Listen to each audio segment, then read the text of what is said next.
Querido irmão, querida irmã, abra a sua Bíblia. Segundo livro dos Reis, capítulo 7, do versículo 3 indo adiante. Nós vamos até o 15, trazendo uma mensagem muitíssimo importante que Deus tem colocado no meu coração já há cerca de uma semana atrás. Quero falar sobre as características de quem é engajado no reino, quem é engajado na obra de Deus, as características de alguém que ama ao Senhor e o trabalho de Deus. Por que nós falamos isso? Porque por esse prisma existem duas categorias de cristãos. Aqueles que se convertem a Cristo, são salvos, um dia estarão na eternidade com Deus, mas estão assentados na sua vida, no seu conforto, no seu cotidiano, e existem aqueles que amam a obra de Deus e se entregam à obra do Senhor.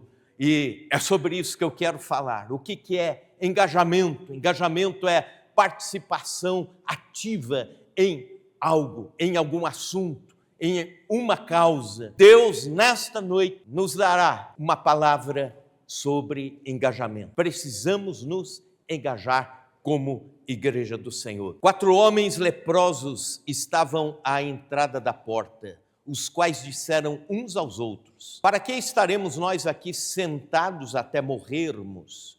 Se dissermos, entremos na cidade, há fome na cidade, e morreremos lá. Se ficarmos sentados aqui, também morreremos. Vamos, pois, agora e demos conosco no arraial dos Círios. Se nos deixarem viver, viveremos. Se nos matarem, tão somente morreremos. Levantaram-se ao anoitecer para se dirigirem ao arraial dos Círios. E tendo chegado à entrada do arraial, eis que não havia lá ninguém. Porque o Senhor fizera ouvir no arraial dos Círios ruído de carros e cavalos, e o ruído de grande exército, de maneira que disseram uns aos outros: eis que o rei de Israel alugou contra nós os reis dos heteus, os reis dos egípcios, para virem contra nós. Pelo que se levantaram e, fugindo ao anoitecer, deixaram as suas tendas, seus cavalos, os seus jumentos e o arraial como estava, e fugiram para salvar a sua vida. Chegando, pois, aqueles leprosos à entrada do arraial, entraram numa tenda e comeram e beberam e tomaram dali prata e ouro e vestes e se foram e os esconderam. Voltaram e entraram em outra tenda e dali também tomaram alguma coisa e a esconderam.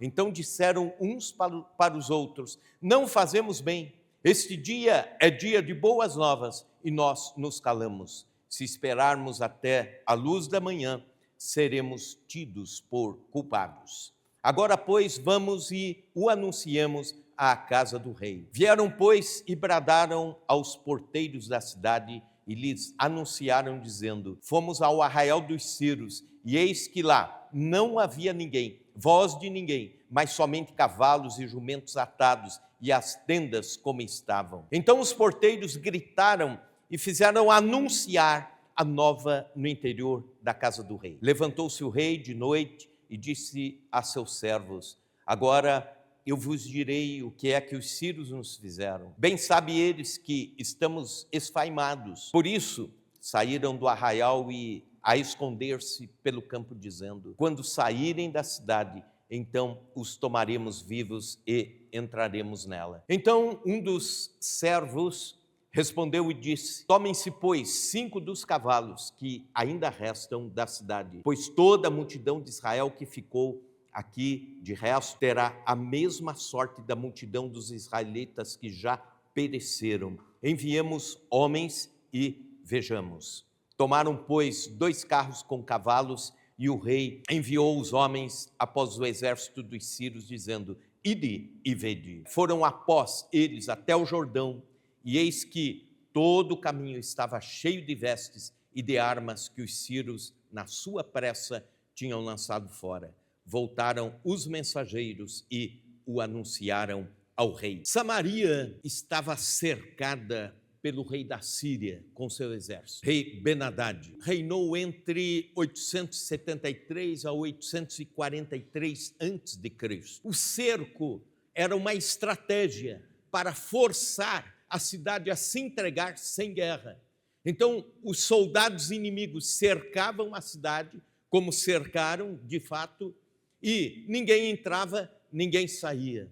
A cidade ficava presa, portanto, durante meses. Há relatos de cercos que duraram anos, e com isso existe pobreza, miséria, fome, empobrecimento no cerco, na cidade que está cercada. E era esse o caso de Samaria, o texto que nós estamos lendo. Quando olhamos alguns capítulos anteriores, nós vamos ver, por exemplo, que por causa do cerco na cidade, a inflação aumentou, houve hiperinflação em Samaria. Por exemplo, o preço normal de uma bacia de farinha para que uma família se alimentasse era 10 gramas de prata. Mas diz no capítulo anterior que uma cabeça de jumento passou a valer 800 gramas de prata. Havia tal fome que mulheres disputavam seus filhos, uma dizendo à outra: dá-me o filho hoje para que nos alimentemos, comamos a criança, e amanhã o seu, depois o meu, e assim por diante. Chegou a este ponto.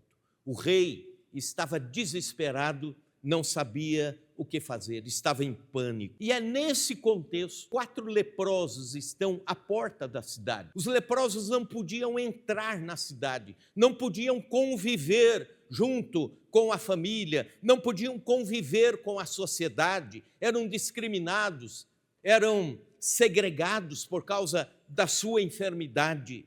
Portanto, os leprosos estavam à porta da cidade.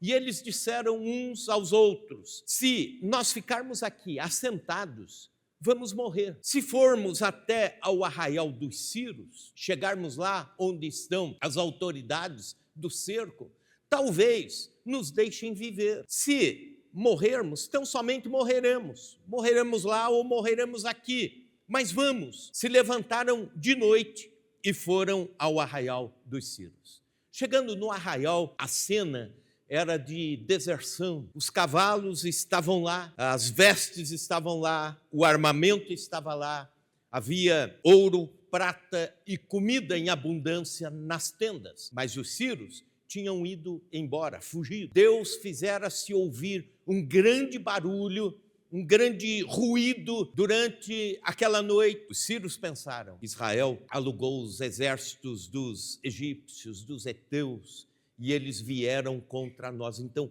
precisamos fugir. E eles fogem, deixando tudo. Esses 4 leprosos entram numa tenda, comem, se saciam, pegam vestes preciosas, ouro, prata, escondem o ouro, a prata, enterram. Depois vão para outra tenda da mesma forma, e quando de repente um diz ao outro: nós não fazemos bem, a cidade toda está em fome, a cidade, pessoas estão morrendo, esfaimadas. Se nós ficarmos aqui e nos saciarmos, Deus nos terá por culpado, seremos culpados. Então vamos e anunciemos a cidade. E assim eles fazem, voltam para Samaria e anunciam que o cerco acabou, que houve um milagre de Deus, não existem mais soldados cercando a cidade. Eu quero usar este texto, essa narrativa, para chamar a mim, a você, a igreja, para o engajamento, a partir da figura desses 4 leprosos. Fazendo uma analogia entre os 4 leprosos e a igreja do Senhor, eu quero levantar essa comparação, mesmo porque a nação é salva por causa desses homens. 4 homens improváveis, mas, de repente, tudo acontece, a salvação de Samaria, porque eles foram e eles anunciaram a cidade. Primeira característica de gente engajada, gente que coloca a mão na massa, gente que vai ao arraial dos círios, gente que volta, gente que anuncia o evangelho, as boas novas. Primeira característica, gente engajada está atenta às improbabilidades de Deus. Versículo 3 nos diz que eram 4 leprosos. Os leprosos, como já falei, eram segregados, eles não podiam ficar junto com a família, não podiam ficar junto com a cidade, não podiam caminhar, não podiam andar nas ruas da cidade. Quando eles andavam nas estradas, nos campos, e alguém vinha em direção a eles, eles tinham que gritar: cuidado, desvie, eu sou leproso, leproso, leproso. E a pessoa então desviava, sob o risco de contaminação. Alguns elementos improváveis. O que é improvável? Aquilo que não esperamos, o que não imaginamos, não contamos com algo e de repente lá está. Primeiro, versículo 3, 4 homens leprosos, pessoas improváveis, doentes, segregados, mas usados por Deus. Você não precisa ser capacitado para ser engajado. Deus te capacita, Deus talha, Deus trabalha, Deus, na sua imensa graça, prepara os seus vasos para serem usados, os seus instrumentos para serem usados. 4 homens que nós poderíamos olhar e dizer jamais seriam heróis, mas foram heróis, gente improvável, mas também tempo improvável. Levantaram-se ao anoitecer, diz o texto. Ninguém andava ou caminhava em tempo de guerra durante a noite. Em tempo de guerra durante a noite, alguém seria alvejado, alguém seria preso. De dia já era difícil demais, mas eles foram à noite. Por vezes, Deus usa fora do tempo que a gente imagina. Escute isso, ninguém é novo demais para ser usado por Deus. Ninguém é velho demais para ser usado por Deus. Você já está aí com 70 anos de idade, coloque-se na presença de Deus dizendo: Senhor, usa a minha vida. 80 anos de idade, ainda é tempo de ser usado. Moisés tirou o povo de Israel do Egito com 80 anos de idade. Caleb foi para a conquista do Monte Hebrom com 85 anos de idade. Com isso eu quero te dizer que para Deus não existe a linha do tempo. Para Deus não existe um período de tempo que Ele diz: eu só posso usar nesse tempo, dessa forma. Nós estamos num século difícil, mas mesmo assim, Deus continua usando pessoas, levantando pessoas para usar na sua obra. Tempo improvável, à noite. Método improvável. Deus usa métodos que a gente não imagina. Por exemplo, a ideia poderia até ser o cerco acabar por causa da guerra, o cerco acabar porque Israel se empoderaria e destruiria o cerco, o exército dos sírios. Mas Deus faz diferente. Ele usa um ruído, um grande barulho para afugentar os inimigos. É o jeito de Deus, é a forma de Deus agir. Milagre de Deus, forma improvável, método improvável. Você não espera e de repente Deus age daquela forma. Você não imagina, Deus está agindo de uma forma improvável. Pois bem, escute isso, métodos improváveis. Era tarde do dia 21 de abril de 1855. Professor de escola dominical que estava preocupado com alunos que ainda não tinham entregue a vida para Cristo. Ele resolveu ir, é o Kimball, visitando um por um dos alunos. E ele chega numa sapataria onde trabalhava um menino chamado Moody. E o professor Kimball conversa com ele, chama ele para uma sala à parte. O Moody estava preparando o estoque, arrumando o estoque nas prateleiras. E ele desce da escadinha para atender o professor de escola dominical.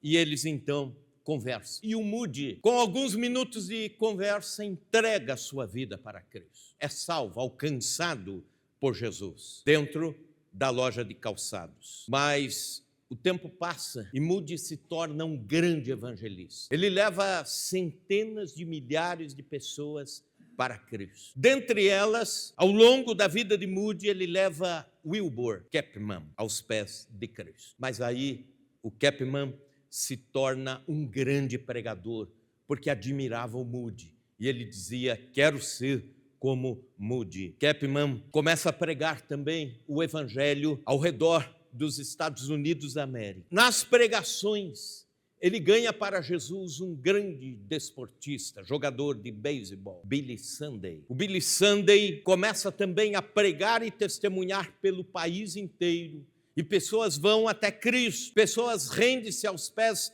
de Jesus. E dentre os que se convertem através do testemunho e da pregação de Billy Sunday, chega aos pés de Jesus Mordecai Ham. Mordecai Ham foi também pregador. Converteu-se a Cristo e se tornou um homem de Deus, levando a palavra de Deus ao mundo e também Estados Unidos da América especificamente. E quando em 1934, ele pregava na cidade de Charlotte, Carolina do Norte, Estados Unidos. Um jovem chamado Billy Frank entregou a vida a Cristo. Depois ele foi chamado de Billy Graham. E ao longo do ministério de Billy Graham, que também se tornou pregador, ele fez conhecida a obra da salvação entre aproximadamente 2,2 bilhões de pessoas. Ao longo do ministério de Billy Graham, até o ano de 2008, estima-se que mais de 2 bilhões de pessoas tenham ouvido a mensagem de salvação. Estatísticas de 2008. Acompanhe isso. Entre 1855 e 2008, 153 anos, desde que Moody se converte, até o levantamento de tantas pessoas no mundo ouvindo o Evangelho, você pode imaginar que algo foi programado. Não foi programado. Era algo do coração de Deus. Um professor de escola dominical, simples, há 153 anos atrás, levava um jovem a Cristo e começa uma cadeia de acontecimentos, de forma que bilhões de pessoas ouvem a palavra de Deus 153 anos depois. Eu quero dizer com isso, irmão e irmã,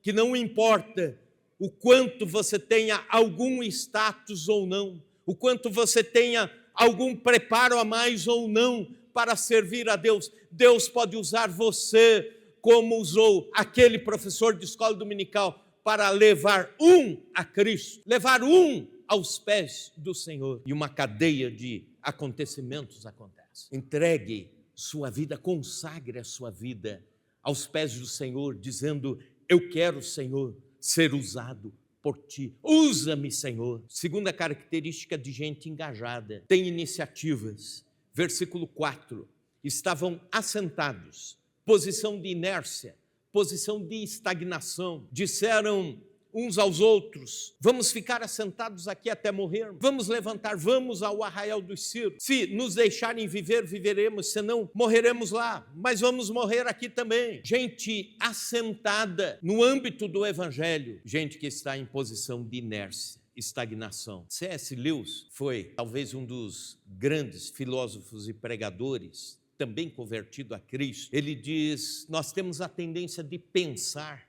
mas não de agir. Temos a tendência de sentir e não agir. Se continuarmos apenas pensando e sentindo, mas sem agir, logo nós seremos incapazes de agir. Dizem que toda grande caminhada começa com um simples passo. Dê um passo para ser usado por Deus. Dê um passo para Deus começar a usar você. Saia da sua posição de assentado na porta de Samaria. Dizem que no mundo há 3 tipos de pessoas com relação às iniciativas.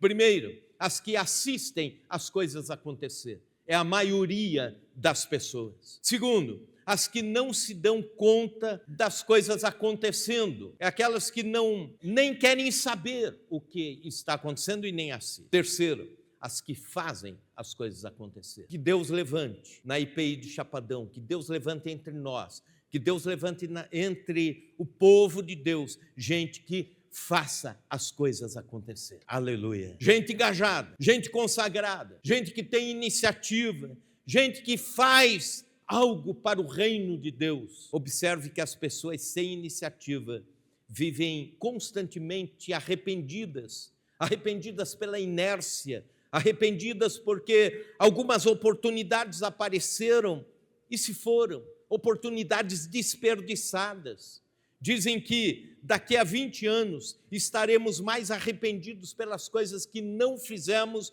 do que pelas coisas que fizemos. Então, Deus nos chama para iniciativas de evangelismo, de trabalho, discipulado, chamar pessoas para Cristo, levar o evangelho de Cristo, usar o seu trabalho secular, usar os seus dons, usar os seus talentos, usar a sua profissão para levar pessoas a Cristo. Terceira característica, gente engajada considera a responsabilidade que pesa sobre si. Versículo 9, hoje é dia de boas novas e nos calamos.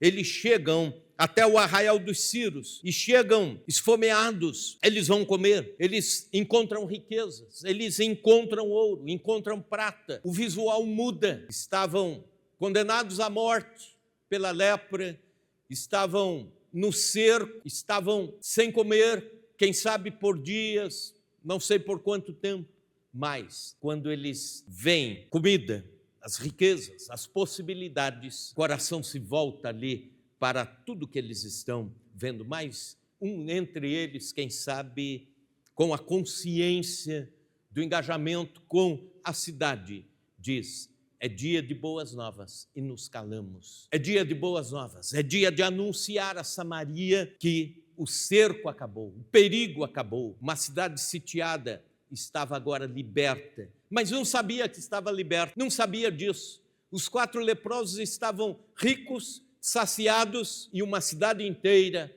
não sabia que estava liberta.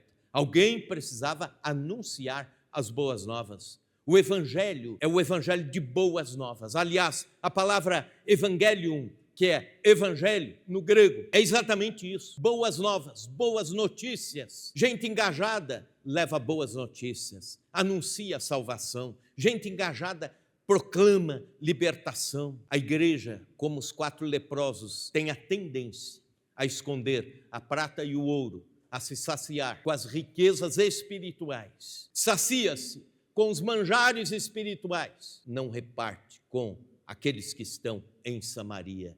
Hoje é dia de boas novas e nos calamos. É dia de boas novas e nos calamos.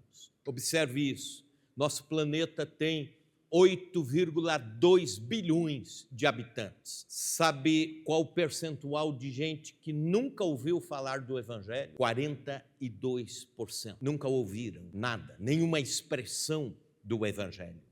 Há 7.000 povos não alcançados pelo Evangelho. O mundo possui 7.159 línguas vivas, dentre elas 5.509 idiomas. Não tem a Bíblia traduzida. Então, existem povos que nunca ouviram falar de Cristo, não tem nenhuma porção da palavra de Deus. 120 pessoas morrem a cada minuto. Enquanto estamos pregando aqui, pessoas estão morrendo, indo para a eternidade. Estima-se que a maioria está indo sem conhecer o Evangelho de Cristo, sem entregar a vida para Jesus. É dia de boas novas, é dia de boas novas e nos calamos. Perto da sua casa, perto da minha casa, tem gente que precisa ouvir o Evangelho. Dentro da sua empresa tem gente que precisa ouvir o Evangelho de salvação. Na cidade de Chapadão do Sul, há pessoas que precisam ouvir o Evangelho de Cristo. Nós precisamos anunciar em alto e bom som que Jesus salva, que Jesus cura, que Jesus liberta, que Jesus vive, que Jesus voltará para buscar um povo zeloso e de boas obras. Precisamos anunciar em alto e bom som que Jesus é a água da vida, é a fonte inesgotável, é o pão da vida ao faminto, é o caminho ao perdido, é a verdade àquele que está sendo enganado. Precisamos anunciar em alto e bom som, com atitudes e com palavras. É dia de boas novas. Igrejas precisam investir em missões. Ministérios da igreja precisam parar com as suas querelas internas e levantar os olhos, obedecer aquilo que Jesus nos manda. Levantai os olhos e vede a seara como está branca para a colheita. Precisamos, os crentes precisam descer do alto das suas torres de mármore, de conforto, e perceber que ao redor, talvez bem perto de nós, há pessoas solitárias, mal amadas pela sociedade, pelas famílias, há gente com ideação suicida em qualquer lugar que se vai. Há jovens que estão se embrenhando em vício, drogas, telas, ócio e assim por diante. Jovem cristão que está na faculdade, leve alguém para Cristo, fale de Jesus, anuncie o evangelho de Cristo, traga colegas de faculdade a Jesus. Hoje é dia de boas novas. Dizem que para que um ser humano se realize na vida, precisa escrever um livro, precisa plantar uma árvore e gerar um filho. Acontece que no reino espiritual, você pode escrever uma biblioteca, plantar uma floresta, ter uma prole, uma geração cheia de herdeiros, mas se não levar uma alma para Cristo, você é estéril. Deus nos chama para levar boas novas. É dia de boas novas. É dia de boas novas. Diga isso comigo. É dia de boas novas. Quarta e última característica: gente engajada vê as nuances do tempo, consegue discernir o tempo, como os filhos de Issacar, que diz a Bíblia, que tinham discernimento a respeito do tempo, olhavam as movimentações do tempo, dos astros, do vento, e sabiam o que iria acontecer, tinham discernimento a respeito do tempo. A igreja precisa ser assim, gente engajada é assim, e eles dizem o seguinte, veja bem, versículo 9, se esperarmos até a luz da manhã, seremos tidos por culpados. O tempo é hoje, o tempo é agora, pregar o evangelho é urgente, levar pessoas a Cristo é urgente, discipular pessoas, ganhar pessoas para Cristo é algo urgente para a vida da igreja. Se esperarmos até amanhã, seremos tidos por culpados. Anos 80, uma jovem que havia conhecido a Cristo na faculdade em São Paulo, recém-convertida ao Senhor, orava pela sua mãe que estava lá no interior do estado de Amazonas, na selva, no profundo da selva, para que a sua mãe conhecesse a Cristo. E ela não tinha muitas condições para viajar, ir, voltar, então ela escrevia cartas, mas as cartas demoravam muito tempo para chegar, dado o fato do isolamento no interior da selva. Mas ela continuava orando pela conversão da sua mãe. Ela recebeu a notícia, alguém ligou dizendo: sua mãe está muito mal, sua mãe está prestes a falecer, corra para cá, venha para cá, dá um jeito. Os colegas de faculdade fizeram uma vaquinha, compraram uma passagem urgente. Ela foi até Manaus, de Manaus conseguiu um voo da FAB até próximo da cidade, próximo de onde morava sua mãe. Depois ainda foi algumas horas de barco até chegar ao local onde sua mãe morava. 24 horas depois, ela chega para junto da mãe. E ainda deu tempo de ela pegar a mãe nos braços, orar pela mãe, falar do evangelho de Cristo. E a mãe aceitou a Jesus como Salvador. E ela então fez a oração de entrega e foi recolhida aos braços do Senhor. Deu tempo, 24 horas, urgência. No entanto, nós cristãos demoramos anos para falar de Jesus àqueles que nos rodeiam, falar de Cristo àqueles que estão muito próximos de nós, porque não temos o senso de urgência. Se esperarmos até amanhã, seremos tidos por culpados. Vamos ficar em pé na presença de Deus. Deus está buscando gente engajada. Deus está buscando homens, adolescentes, mulheres, idosos engajados na obra sua, consagrados ao serviço de Deus, para o evangelismo, para o trabalho, para o discipulado, para células.